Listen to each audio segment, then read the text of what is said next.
You guys get outside in that rain today? Yeah, it's awesome. What are you guys expecting this week? I mean, it looks like it's going to drop down even more. Even better. And that kind of change things up for what you guys do.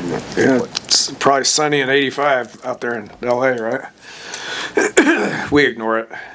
Man, it's the way this program's been since the day I got here, so it's nice to go out there on those grass fields. I know that.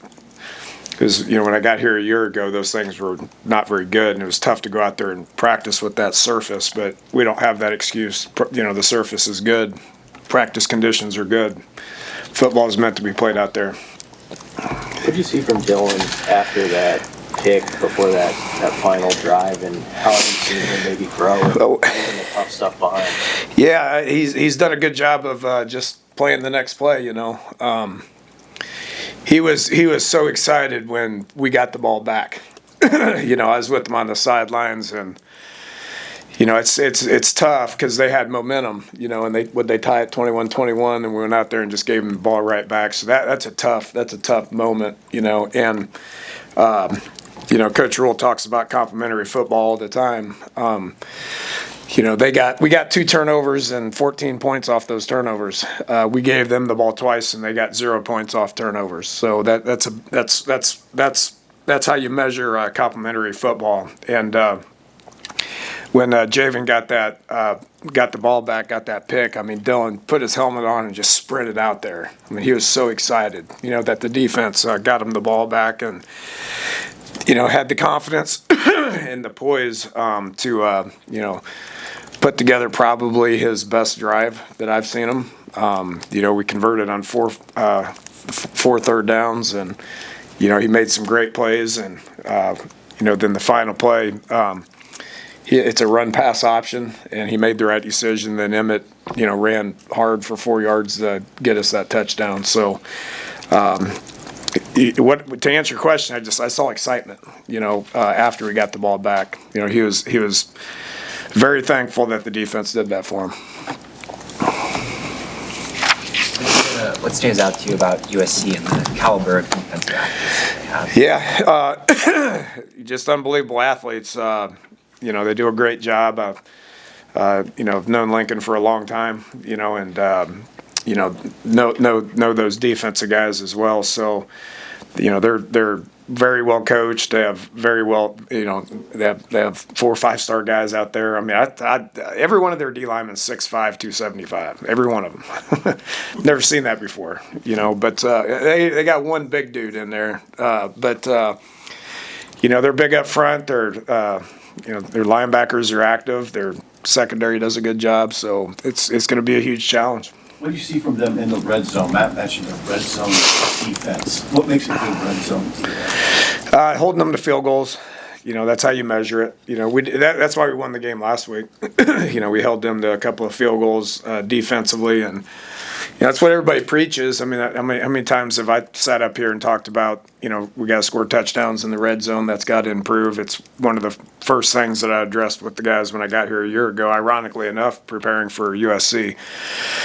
So familiar with them. It's going to be awesome, man. This is why you do what you do. It's going to be a big week around here. It's Big Ten football at its best. This will be my second night game, and first in conference. So I can't wait to see what it's going to be like, man. It's going to be a lot of fun against a good quality opponent. Obviously, you're facing USC's defense, but how important also is it to possess the ball and maybe pace a little bit to keep their explosive offense up? We try to do that every week. I want to be explosive. I get that. That's fun. But you want to possess the football as much as you can. They obviously are really good at, offensively, and they're going to have their moments. They're going to have their shots. We know that. But we want to control the ball. We want to keep their offense off as much as we can, obviously. But that's going back to just routine plays and converting third downs and scoring touchdowns in the red zone. I know you made this adjustment well before you got here, but when was that moment you were like, I'm not just going to try to go as fast as I can, I'm going to try to modulate my pace on offense? That happened well before you got here. Yeah, it was, 10 years ago. You know, I guess that was the head coach hat when I put that on, that changed my mindset as an offensive play caller. Just trying to be able to possess the football and there's a lot that goes into it, from, the run game to how you practice. And, you can't just say I need to possess the ball. I mean, you got to have the ability to be able to practice that and the mindset to be able to practice that. And, that exists here, obviously with Coach Rule. And, I learned a long time ago, I mean, it's fun to go fast. It's fun to score points, but at the end of the day, what's best for your football team, and if you want to play winning football and if you want to get to a championship caliber level, you got to be able to do things like possess the ball.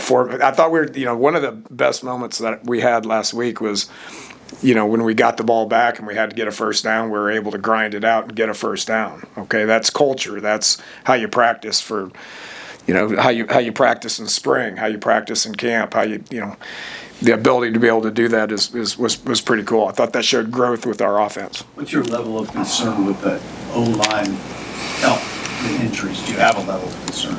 Everybody's got problems. It's week 9. Okay, so everybody's got problems. I can tell you they practiced hard today. Our O-line practiced really hard today. It's always next man up. Got to go. I was really proud of Turner for how he went in there, and we got to be careful with him because he's a vet, and he's coming off of injuries. But he doesn't need to practice as hard as like some of these guys do just based on his game snaps. He's a vet, and so we got to keep him healthy, and then we just got to keep practicing the other guys because we're going to get to some of them, and they got to be able to go in there and do a good job. I thought Tyler did a really good job of going in there and getting us some snaps as well. How tough was that injury for Turner to come back from? You probably didn't even see him on the field till August. Yeah, they said he was going to be ready like game 5, and he was ready I think he played game 1. I don't know. He came back before he was supposed to. This means a lot to him. You could just tell when he wasn't playing how engaged he was. And he's a really good teammate, and we're counting on him to give us some snaps. How far have you seen Elijah Pritchett come in the last month since he's been a regular? He's doing everything better. He's doing everything better. Is an adjustment for him with how our culture is here on the O-line and what the culture is in general. But proud of him. He's a good kid. He works hard.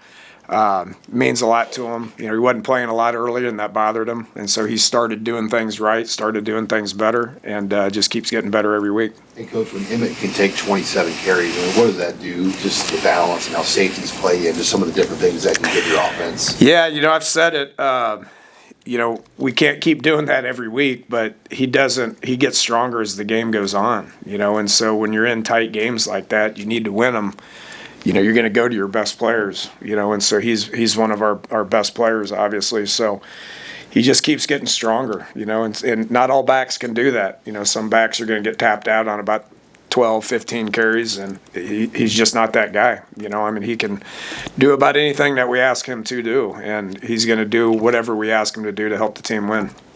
Very proud of him. Having been at some of those traditional college football venues at night in your coaching career, I assume you've coached at Texas, Oklahoma at night. Mm-hmm. What can that do? What can the environment in a place like this do for an opponent and for you in a game like this? Yeah, it'd give our team confidence. There's no question. That's our team loves to play in front of these fans. Okay, I've been places where that's not necessarily the case. Okay, and so it's a home field advantage, and some people think they have a home field advantage and they don't.